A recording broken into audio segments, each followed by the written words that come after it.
Weewaawo, ntendeeza Kristo era neebaza Mukama Katonda waffe asobozesezza okuba nga n'olunaku olwaleero tukyasobolera ddala okwatula nti Yesu ye Mukama.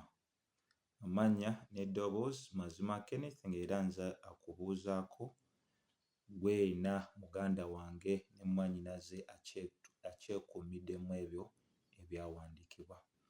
So olunaku olwaleero nno njagala tubeere nga tutunuulira ku nsonga gye tuyita yeekaalu empya.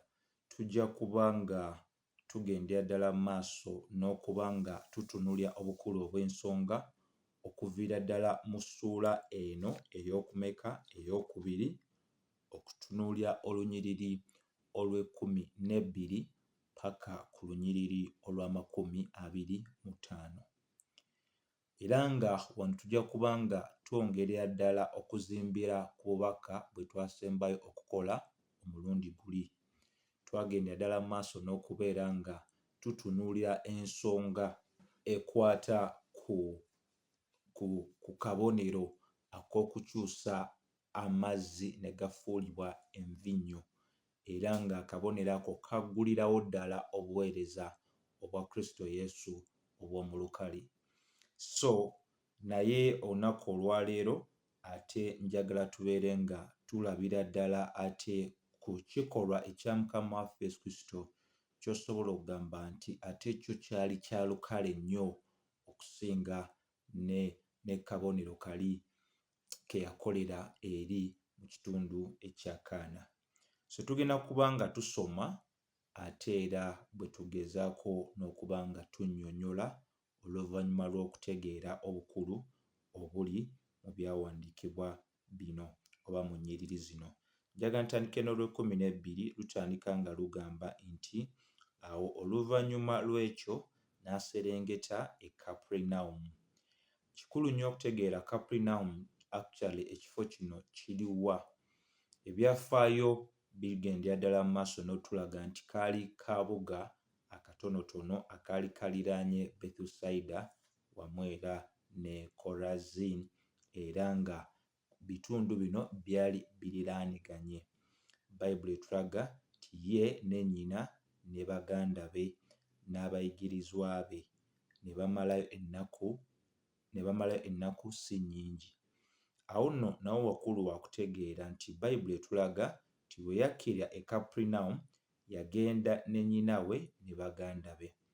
Kino nno nakyo kikomya ensomesa enkyamu eri mu nzikiriza ey'Ekikatuliki egezaako ddala okulaga nti bwe twogera ku nnyina wa Yesu talina baana balala byagenda maaso n'okuba ng'akola ki ng'azaala oluvannyuma lwa Mukama waffe Yesu Kristo, kubanga ekyawandiikibwa kitulagira ddala bulungi nti ng'oggyeko okuba nti maama we yali mugoberezi mulungi nnyo eyali omwetegefu ebbanga lyonna okuyigira ku mutabani we. Ekikulu eky'okutegeera nti oluvannyuma lw'okuzaalibwa kwa Yesu nti Mariya yafumbirwa Yusufu era baasobola okuba n'abaana. Ensonga lwaki bw'osoma Mako essuula ey'omukaaga olunyiriri olusooka paka olwokusatu lunywereza ddala ne lulaga nti Mariya wamu ne Yusufu baalina abaana ab'obulenzi n'abaana ab'obuwala. Newankubadde wano we twogerera tusobola okunywereza ddala nti Yusufu yali yakoze ki? Yali yamala dda okuba nga afa ebbanga teryali ddene nnyo. Wakulu nnyo awo wakutegeera. So bw'otunuulira olunyiriri lw'12 lusirisa ekirowoozo ekiri mu nsomesa ey'Obukatuliki obulaga nti embeerera oba obw'embeerera obwa Mariya bwagendera ddala mu maaso n'oluvannyuma olw'okuzaala Mukama waffe Yesu Kristo, kubanga tumanyi olubuto olwa Yesu yalufuna olw'amaanyi ag'Omwoyo Omutukuvu. Naye wabeerawo ate abagamba nti newankubadde Yesu yali amaze okuzaalibwa, Mariya teyagenda mu maaso n'okuzaala abaana abalala bonna. Ekyo nno kya bulimba kubanga etulaze nti bwe yakiserengeta e Capernaum ye ne nnyina ne baganda be. Kati ekibuuzo kiri nti baganda be baani? Baganda be mu nnyina, baganda be mu nnyina. Tetegeeza bayigirizwa be wabula etegeeza baganda be mu nnyina kubanga ate era tulina ekirala kye tutegeera eyawula wakati w'abayigirizwa be naye mwene. So ako kakulu nnyo kakubanga tutegeerera ddala. Era kikulu otegeera nti ku nsonga ey'abayigirizwa be ekyo kyo kye kyali kisuubirwa nti wonna we yali alaze baalina okubeera nga babeera wamu naye. Era ekyo kye kimu ekitusuubirwamu olunaku olwaleero. Olunaku lwe tutandika okuba nga tufuuse abayigirizwa oba abagoberezi ba Mukama waffe Yesu Kristo, tetuzikiza tuli baakubeera nga yonna gy'atuluŋŋamya ogenda gye tugenda ng'era tukola ebyo by'atulagira okuba nga tukola. Ekya Bayibuli ekyoga nti ne bamalayo ennaku si nnyingi mu Capernaum, naye ensonga eweebwa lwaki tebaamalayo ennaku nnyingi. Lwe lunyiriro lw'13 olutegeeza nga lugamba nti okuyitako okw'Abayudaaya kwali kunaatera okutuuka. Mu bukulu obw'ensonga mu kuba nti Kristo yali tannabatuukiriza mateeka gano oba etteeka lyonna, y'ensonga lwaki yagendera ddala mu maaso n'okubeera nga akuuma ebinyumo bino eby'Ekiyudaaya.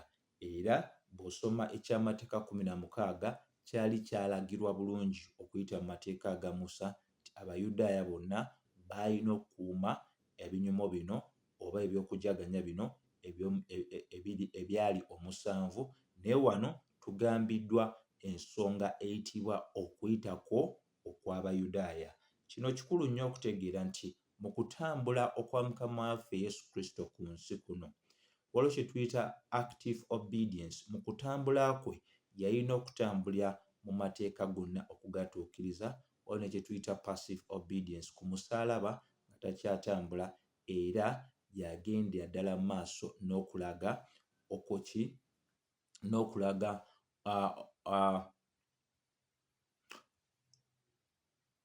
n'okulaga ensonga ey'okuba nti yali mugonvu eri kitaawe. So mu bukulu obw'ensonga Mataayo 5:17 tulaga nti yali teyajja kumenya mateeka wabula yajja okugatuukiriza, era kituufu yagatambuliramu n'agatuukiriza. Y'ensonga lwaki Abakolinso ekisooka essuula ey'okutaano olunyiriri olw'omusanvu lutulaga nti Kristo Yesu kwe kuyitako kwaffe, kwe kuyitako kwaffe. Kakulu nnyo kakutegeera. So kino kyali kikulu nnyo nti mu kuyitako okw'emirundi 4 okwaliwo mu myaka 4 mu myaka 3 egy'obuweereza bwe, kuno kwe kwali okuyitako okwasookera ddala kwe yakuuma oluvannyuma lw'okubatizibwa kwe. Era Bayibuli egendera ddala maaso n'enyweza nti n'asanga mu yeekaalu abatunda ente, endiga, amayiba n'abawanyisa ffeeza nga batunda. Wakulu nnyo nno wano nawo okubeera nga tutegeerera ddala nti azze e Yerusaalemi, ekibuga ekitaali kitono ku biri byasookeramu ebya Ggaliraaya ebya Kaana wamu ate era ne Bethsaida oba Capernaum. Azze gye tuyita ewasangibwa ekitebe ekikulu eky'enzikiriza ez'abo abayitibwa Abayudaaya, ekibuga ekikulu ekyali kijjuddemu abantu bangi nnyo nnyini ddala. Era Bayibuli kyeva egenda mu maaso n'okuba ng'eraga nti n'asanga mu yeekaalu abatunda ente, endiga, amayiba n'abawanyisa ffeeza nga batunda.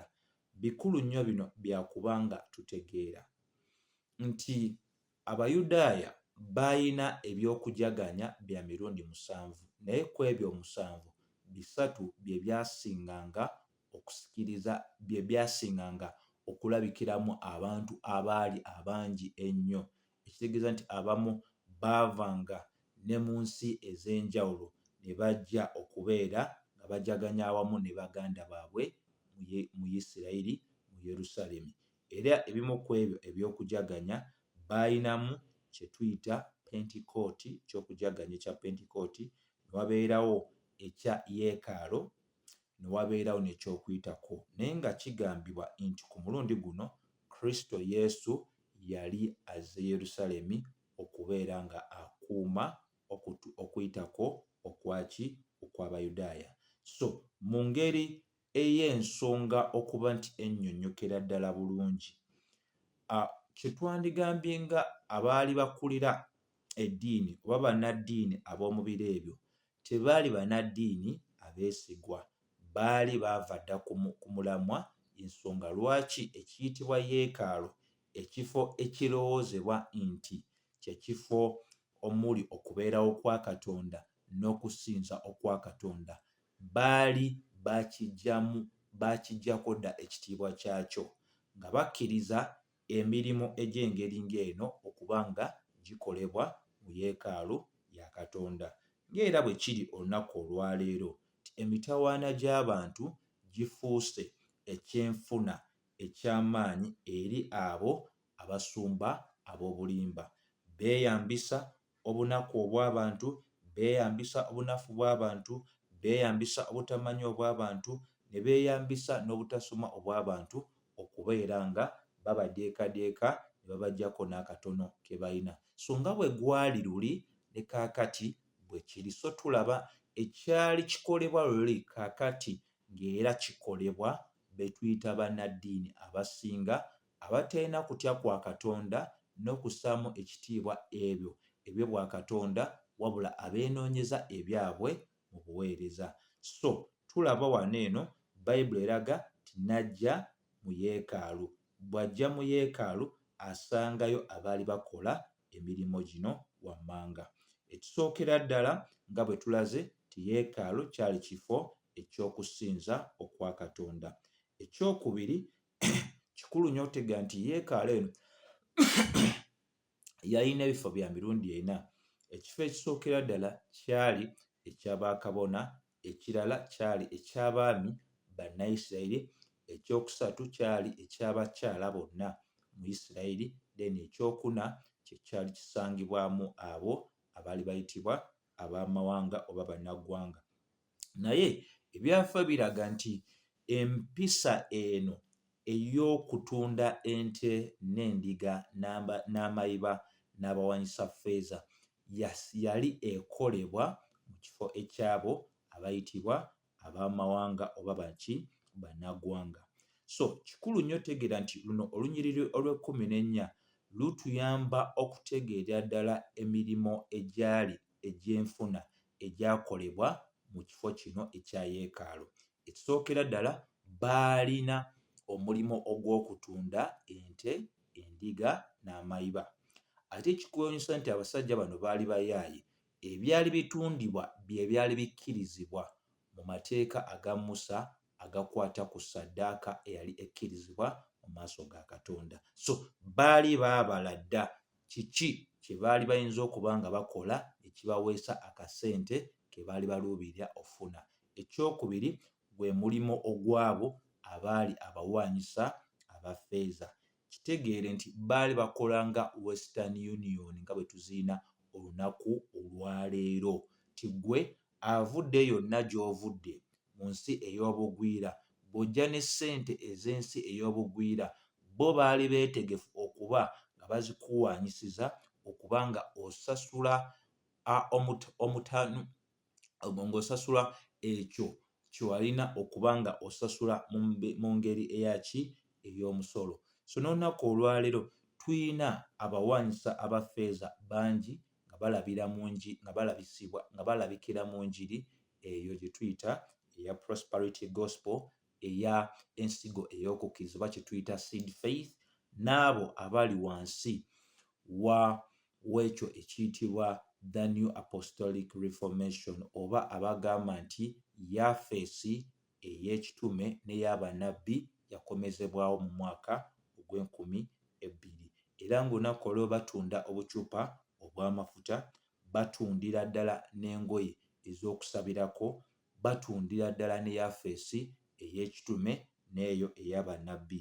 ekibi kino nno ekyokukozesa ebintu eby'obwakatonda obifunamu ssente bayibuli ekiyita simoni, the sin of simoni, nga ffenna bwe tujjukira mu bikolwa batume essuula ey'omunaana olw'18 paka olwabiri tujjukira omusajja Firipo bwe yagenda e Samaliya okubuulira enjiri eyali omulogo nakinku wabula eyasirisibwa oba obulogo bwe ne buteekebwako ekkomo olw'amaanyi ag'omwoyo omutukuvu agaalabisibwa mu buweereza obwa Firipo wamu ate era ne Yokaana ne Peetero bwe bajja mu Yerusaalemi okuteekako emikono abo bonna abaali bamaze okuba nga bawulira ki enjiri. So bayibuli etugamba nti bwe yalaba abo Peetero ne Yokaana nga bateeka emikono ku abo abaali bamaze okuba nga bakkiriza ne babatizibwa era ne bajjuzibwa omwoyo omutukuvu n'abagamba nti kambawe ssente mumpe ekirabo ekyo eky'omwoyo omutukuvu nga nange yenna akyetaaga nsobola okuba nga muteekako obuteesa emikono. So ebyo nno bikulu nnyo byakubanga tutegeera ensonga lwaki olw'15 lutugamba n'afuula emiguwa olukoba n'abagoba bonna mu yeekaalu n'endiga n'ente n'ayiwa ffeeza z'abawanyisa ba ffeeza n'avuunika embaawo zaabwe. Awo wakulu wa kutegeera titulaba Mukama waffe Yesu Kristo ekyo kye yalabira ddala nga kifo kya kusinza kya kubeerawo kwa Katonda nga kyali kifuuliddwa ekifo eky'akatale oba eky'enfuna, y'ensonga lwaki obusungu bwali ku ye okubeera nga yakola kye yakola. Kino nno bayibuli kyeyita obusungu oba obwakatonda, okubeera nga oyina obukyayi eri ebyo Katonda by'akyawa. Zabbuli ey'Ekikumi 19 olunyiriri olw'14 lutulaga nti nkyawa amakubo gonna ag'obukuusa oba amakubo gonna ag'obulimba, era y'ensonga y'emu erabikira mu lunyiriri olw'15 ne mu lunyiriri olw'26. So kikulu nnyo mikwano okubanga tutegeera nti bw'otunulira luno olunyiriri olw'15 era lulagira ddala nti Katonda akyawa enkola zonna ez'obukuusa n'abasomesa ab'obulimba, kisesemye mu maaso ge, kintu ekitamusanyusa mu maaso ge. Era tujjukire Peetero nga bw'esomesa mu 4:17 ekisooka nti okulamula kwa Katonda kugenda tandikira mu nnyumba ya Katonda. Ssebo ne nnyabo awuliriza bino bikulu nnyo okutegeera nti singa Mukama waffe Yesu Kristo abadde wakudda olunaku olwaleero, abo bonna abategesi b'ekyo ekiyitibwa Big Fix kati kye tulaba mu bibuga eby'enjawulo nga batimbye banners ennene okuli Kayanja ne mukyala we, okuli Kenneth Copeland, okuli Benny Hill ne Paul Emeneki owa Nigeria ne mukyala we n'abalala bangi nnyo. Kikulu nnyo okuba nga tutegeera nti bonna baali baakufuna bonna bandibadde bafuna kibooko nga kwotwalidde Ben Hill, kwotwalidde Jesse Duplantis, Joyce Meyer, Namutebi, Bushiri, Oyakhilome, Hubert Angel n'abalala bangi nnyo kubanga abasajja bano bassebo ne bannyabo abawuliriza n'abalala bangi mwe bali mu ggwanga lyaffe. Ekigendererwa kyabwe ekikulu si kya kuyamba muntu kutegeera byawandiikibwa.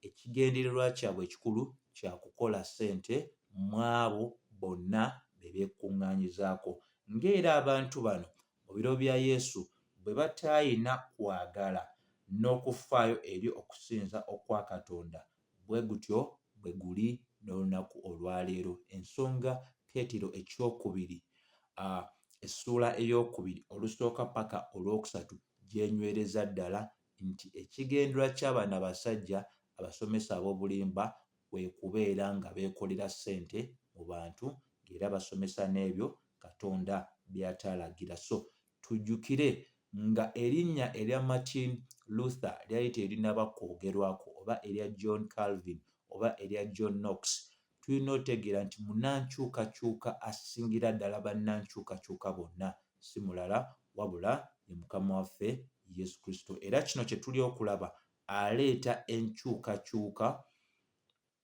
ey'omuggundu, asanga ekifo eky'okusinza nga kifuuse ekifo eky'obuguzi n'atandika okubeera nga afulumya buli omu eyali akwatibwako ku nsonga eyo. Era bino byonna biragira ddala ekyo kyalina okuba nga akola nga Masiya. Bw'osoma Malaki essuula eyokusatu olusooka paka olwokusatu tiyali wa kutukuza ennyumba ye, era yali wa kukangavvula abaana Abaleevi abaali beesuulidde ogwa Nagamba. Ensonga y'emu enywezebwa mu Zabbuli 119 olunyiriri 139 ng'alaga nti obusungu obw'ennyumba yo bundidde nzenna, era kyetulaba Mukama waffe agenda mu maaso n'okuba nga akola. Olw'e16 n'abagamba abaali batunda amayiba nti muggyeewo ebintu bino, muleme okufuula ennyumba ya Kitange ennyumba ey'obuguzi. So kino kikulu nnyo kyakubanga tutegeera ku nsonga gye yali agenda mu maaso n'okuba nga aggusiza ddala. Yayogera nti mufulumye ebintu bino mubiggye mu nnyumba eya Kitange. Bw'ayogera ennyumba eya Kitange, abo bonna abaali bamanyi kye kitegeeza omuntu okuba nga mwana wa mulala baali bategeerera ddala omuntu oyo okwenkanya obuyinza naye. Era tusobola okugamba nti yeena ensonga y'emu Mukama waffe Yesu Kristo gy'asobola okugamba abo bonna abakozi aba ssente abayitibwa ababuulizi, bonna yandibagambye ensonga y'emu ate era bonna abagamba ensonga y'emu. Byonna eby'omuzizo ebitakkirizibwa mu nnyumba ye bifulumizibwe, obudyesidyesi, obunabbi obw'obulimba, okuvvuunula okw'ebirooto okw'obulimba, okuwa ebirooto eby'obulimba, okwefuula nti bawulira eddoboozi lya Katonda nga tebalina kye bawulira. Mufulumye ebintu bino byonna mu nnyumba yange, sibyetaaga. Mu nnyumba ya Kitange mubiggyeemu. Temufuula nnyumba ya Kitange ekifo eky'obuguzi. Olw'e17 lunyweza ne lulaga nti abayigirizwa be ne bajjukira nga kyawandiikibwa nti obuggya obw'ennyumba yo bulindya. Ekyo kyennyini kye tusobola okuba nga tugamba, kubanga abayigirizwa tebajjukira kirala wabula bajjukira Zabbuli ey'e69:9. Tujjukire ddala bulungi nti Zabbuli eyo yali esonga ku Masiya, era tujjukire ddala bulungi nti kino kyali kyayogerwako nti abayigirizwa baali bakujjukizibwa Omwoyo Omutukuvu ezimu ku nsonga zino, ng'era bwe tunaalaba okujjukira kwabwe okulala.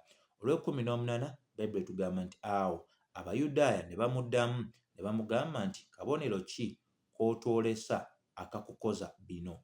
Kati ffenna tujjukire wabeera ebibuuzo ebyali tebisanyusa Mukama waffe Yesu Kristo. Ekimu ku byo kye kibuuzo eky'okugamba nti kabonero ki k'onaakola akakukozesa bino? Tujjukire mu 16:24 ebbanga lyonna Kristo asomesa ng'alaga nti abo bonna abanoonya akabonero okukkiriza baali kitundu ku mulembe omukaba, baali kitundu ku mulembe ogwagwa. Era kino oba kuno kwe kwali okwanukula kwe, kubanga babuuza nga mu bufunze obw'ensonga balaga bino by'okola biraga nga gwe nannyini kifo kino. Kiki ekiraga nti gwe olina obuyinza okukola nga bw'okola? Eno nnyumba yiyo, lwaki bino by'okola obikola ng'ennyumba eyiyo? Kituufu ennyumba yali ye. Era bw'ati bwe yabaanukula, n'abaanukula nga bagamba, Yesu n'addamu n'abagamba nti mumenye yeekaalu eno, nange ndigizimba ennaku 3. Gwe mutwe gwe tuyise yeekaalu empya. Yeekaalu empya ezimbibwa oluvannyuma lw'ennaku 3. Obukulu obw'ensonga Yesu ky'agezaako okulaga abantu bano, oba kyali alaga abantu bano ti newankubadde yeekaalu eno eyali ekolebwamu ebyensonyi yali esobola okuba nga emenyebwa, naye yo gye yali agenda okuzimba oluvannyuma lw'ennaku 3 tewaaliwo kintu kyonna tewaaliwo omuntu yonna eyali asobola okuba nga agimenya. Ensonga lwaki ate era yanyweza n'alaga nti yeekaalu eno tewaaliwo kintu kyonna kyali kisobola kuba nga kigituusaako buki embeera yonna. Oyo yenna akwata ku yeekaalu ya Katonda, Katonda mwene yaliwa kuba nga naye akola ki? Amukolako. So kino kyekyali ekyokuddamu kye gye bali, ng'era alaga nti yalina obuyinza ku yeekaalu eno. Ebyali bikolebwamu byali si birungi n'akatono. Yategeera ekigendererwa kyabwe n'ekiruubirirwa kyabwe, baali baagala mutta, baali balina obukyayi, era bw'agamba nti bwe mugimenya, bwe munzita, ŋŋenda kuzimba ekisinga kino kyonna kye mulaba.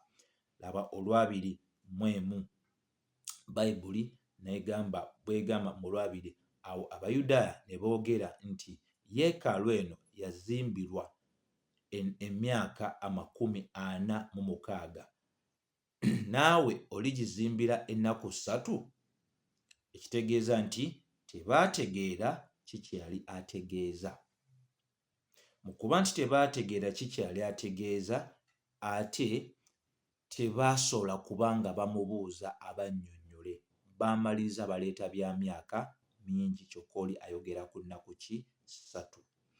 Bayibuli eraga mu Lwokumeka mu 2:2 mu 2:1 naye yayogera ku yeekaalu ey'omubiri gwe, nti okumanya ensonga eno gye yali ayogerako tebaagitegeera, baagirowooleza mu ekyo ekyaddala ekikwatagana n'ekizimbe, era badduka nayo emyaka 3 nga bwe bafuna akakisa konna ak'okubeera nga boogera ebitakwatagana ku Yesu.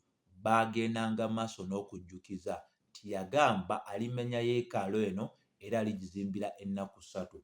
Bw'osoma Matayo 26:61, bw'osoma era Matayo 27:40, nti mu kuba nti tebaamufuna bulungi, ebbanga lyonna baagendanga maaso n'okuba nga bagamba nti ono bw'ati bw'ayogera, bw'ati bw'ayogera. Bufunze obw'ensonga nga kye baagala okuggusa nti yali ayisizzaamu nnyo amaaso ekyo ekyali kizimbiddwa emyaka 1000. So Bayibuli etulaga nti tebaategeera, kubanga ye yali ayogera ku mulimo gwe, ku mubiri gwe, era yawa ensonga ey'okuba nga ayogera ku kufa kwe n'okuzuukira kwe. Yali awa bunabbi obw'obulamu bwe nti yali wa kuttibwa abantu bano abataagala nkyukakyuka eno gye yali aleese, naye ate yali abakakasa nti ekyo kye yali aleese kyali tekisobola kukomezebwa muntu yenna, kyali kyakubeerera. Wakulu nnyo awo wakutegeera. So 2:2 awo bwe yazuukizibwa mu bafu, abayigirizwa be ne bajjukira nti yayogera ekyo ne bakkiriza ebyawandiikibwa n'ekigambo kya Yesu kye yayogera. Kati guno omulundi gwa kubiri ng'abayigirizwa bagenda mu maaso n'okuba nga bajjukira. Jjukira nga bwe nakulaze nti mu 14:25 paka 26 etulaga nti Omwoyo Omutukuvu yaliwa bajjukiza ensonga zino. So tusobola okugamba nti Yokaana enjiri ye tuli bubeezi mu ssula ya 2, naye eyogera ebyali bigenda okubeerawo oba n'eraga nga bituukiridde nga byali tebinaba kuba nga bituukirira, kubanga byali byakutuukirira. Kulu nnyo kakutegeera. Bw'otunuulira Olwokumeka 2:3 paka 2:5, Bayibuli etugamba nti awo bwe yali mu Yerusaalemi okuyitako ku mbaga, bangi ne bakkiriza erinnya lye bwe baalaba obubonero bwe yakola. Naye Yesu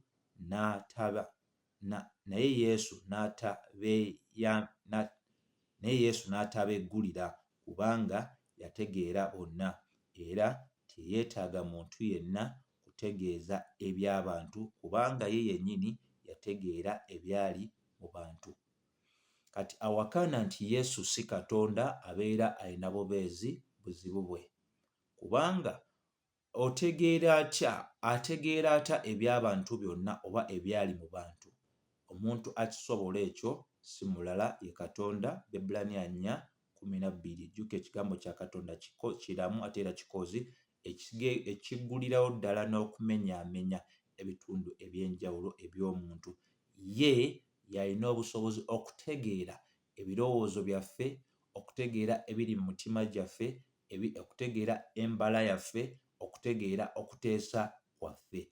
Ekyo kikiikirira oyo ayitibwa Katonda, era mu lujjudde olw'abantu abangi yalabisa amagezi ag'obwakatonda agasonga ku ye ti weewaawo ye Katonda. Lwaki teyabeggulira?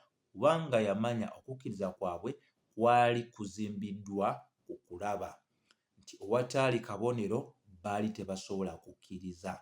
Kati omuntu akkiriza ng'asoose n'alabako, oyo yali tasobola kubeera nga ateeka ye Mukama waffe Yesu Kristo ateeka obwesige bwe mu kukkiriza kw'oyo omuntu, era